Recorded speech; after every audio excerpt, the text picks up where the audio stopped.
For those who are not in the Hollywood world, what is wrong with her taking over the film?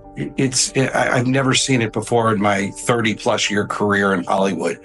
And an executive producer is below a producer in the film world. An executive producer signed up to be an executive producer, and that's it. As the time progressed in this film, she decided that she wanted to be a producer. She started to make edits. She wanted to be part of the editing team. There were people hired, like human beings actually hired to do the editing job, who had done work as editors. She wanted to be part of that team. The next thing you know, she took over the editing. She started making threats that she wouldn't promote the movie, that she wanted to be in control of marketing of the movie, that she would do nothing in terms of promotion unless she was the actual editor. Blake Lively is known for her charm, her impeccable fashion sense, and her seemingly flawless public persona. But behind the scenes, things are spiraling out of control. What started as a simple casting controversy has exploded into one of Hollywood's messiest feuds. And now the truth is coming out in ways Blake never expected.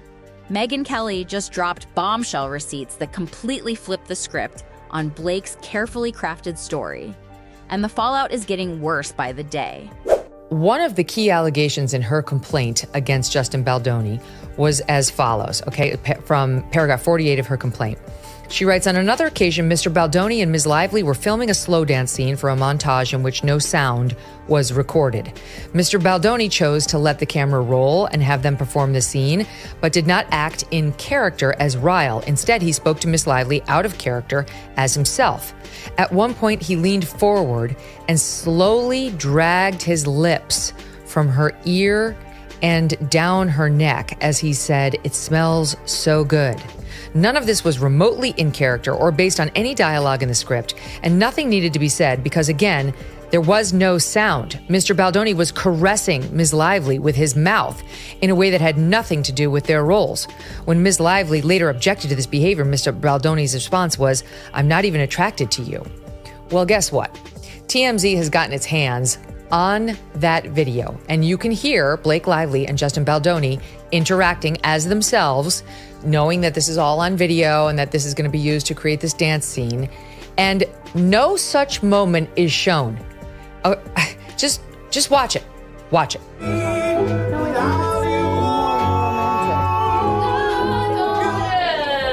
Oh my gosh, we don't shut up. And Emily and I have we have these moments where staring. You just stare. Literally we've done it for like 5 minutes. it's like, I think you would find it terrifying. It's literally You're talking about their spouses. Each other, and like I time found a sociopath. and like time stops. Yeah. But like that's just how it's been for us from the beginning. No, we're like, oh my god, there's not enough time. Oh. And they score again. No. Again. It's like, oh my god, I forgot to tell you something else. I think that's cute. You guys are really cute. I think it's more than cute. He feels so nosy. They're acting like lovers. Noses. And my nose is so big. Yes. I was hoping that we could address this. It's not too late. Just gotta shut down. We gotta call an insurance month and just deal with that. Yeah. And then Deal with your God. big nose. just kidding.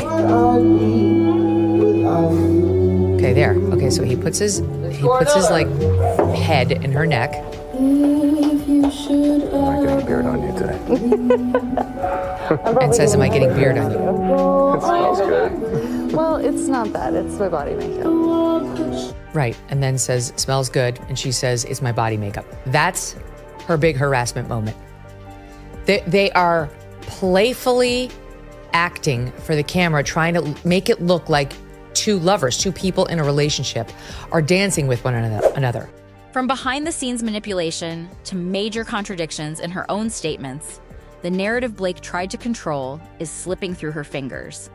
And trust me, by the time you hear all the details, you'll see why people are questioning everything they once believed about her.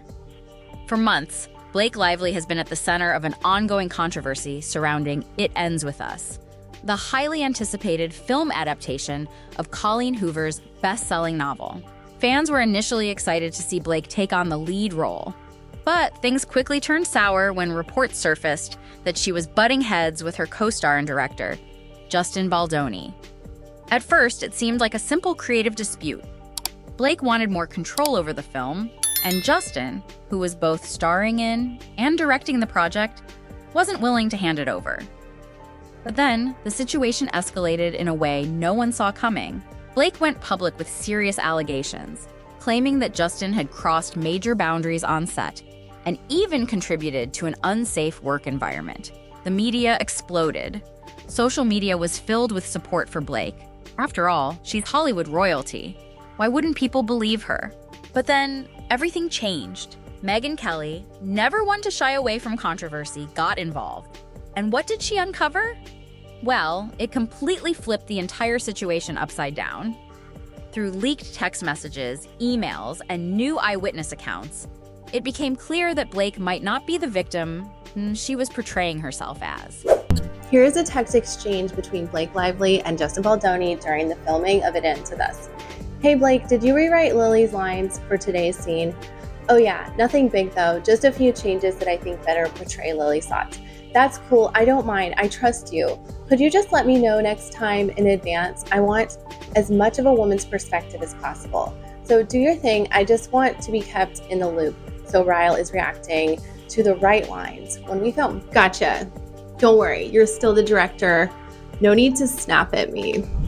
So that passive-aggressive exchange was part of a text from May 15th, 2023, and then they sent each other voice memos. More things to come with this to see if the Blake Lively and Justin Baldoni lawsuits go to trial. In fact, the receipts tell a different story. One where Blake was allegedly pulling the strings all along, using her power and high-profile connections to manipulate the situation. And when things didn't go her way, that's when the accusations started flying. According to multiple sources close to the production, Blake was demanding creative control from the start. She allegedly wanted to oversee editing, approve every scene, and even have the final say on how the film was marketed. When Justin and the studio pushed back, Blake didn't take it well. Instead of backing down, she allegedly turned to her powerful inner circle, including her husband, Ryan Reynolds, and her best friend, Taylor Swift, to put pressure on the production. And when that still didn't work, that's when the accusations against Justin surfaced. At first, Blake seemed to have the upper hand. A New York Times article quickly followed, painting her as the victim of a toxic Hollywood power structure. The piece framed Justin as the antagonist in her story, suggesting that he had taken advantage of his position as director. But here's where things started to unravel. Because now, thanks to Megyn Kelly's investigation, we know that key messages were deliberately left out of the article. The full, unedited messages tell a very different story, one that suggests Blake was not only in control of her interactions with Justin, but that she may have even used them to her advantage. One of the most shocking revelations came from newly leaked text messages that directly contradict Blake's claims. In one instance, she accused Justin of invading her personal space, showing up uninvited while she was in a vulnerable state. But the messages tell a different story. Blake herself had invited Justin into her trailer while she was getting ready. If she was uncomfortable, why would she have extended the invitation in the first place? And that's just the tip of the iceberg. Another major claim Blake made was that a producer on the film had shown her an inappropriate image. That sounds serious, right? Well, it turns out that the image in question wasn't what she made it seem. The producer, who was a close friend of Justin's, had shared a still shot from a childbirth scene as a reference for an important moment in the film. The image, taken from his own child's birth, was being used to ensure authenticity. However, in Blake's lawsuit, this was framed as something far more sinister. When the full context was revealed, people started questioning just how much of her story was being exaggerated, or even fabricated. And then there's Ryan Reynolds. It's one thing for Blake to be involved in behind-the-scenes disputes, but it turns out her husband allegedly played a major role in the situation as well.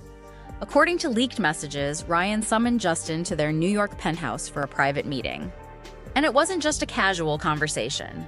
Taylor Swift was reportedly there too, making it clear that Blake had the backing of two of the most influential people in entertainment.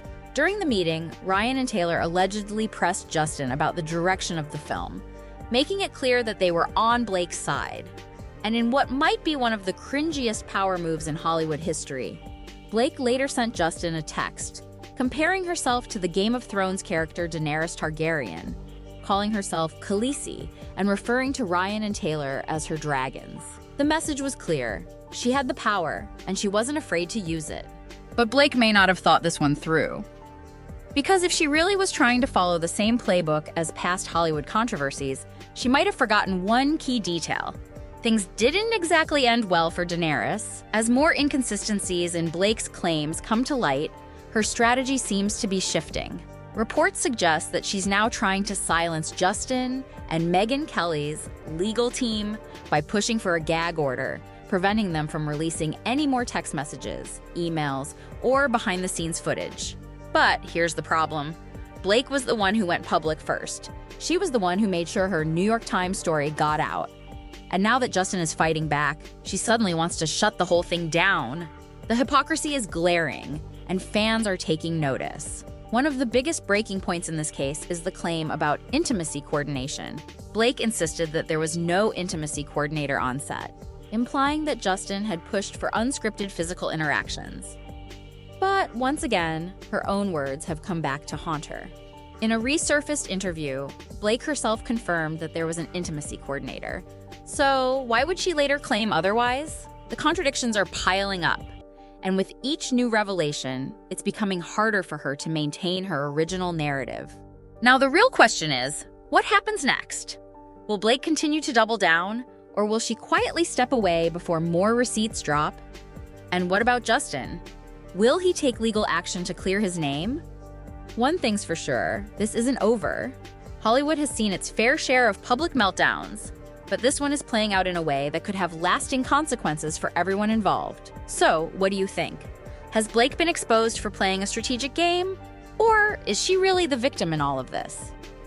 Drop your thoughts in the comments below, because trust me, this conversation is far from over. And if you want to stay up to date on the latest Hollywood drama, make sure you hit that subscribe button and turn on notifications. There's a lot more to this story, and you won't want to miss what happens next.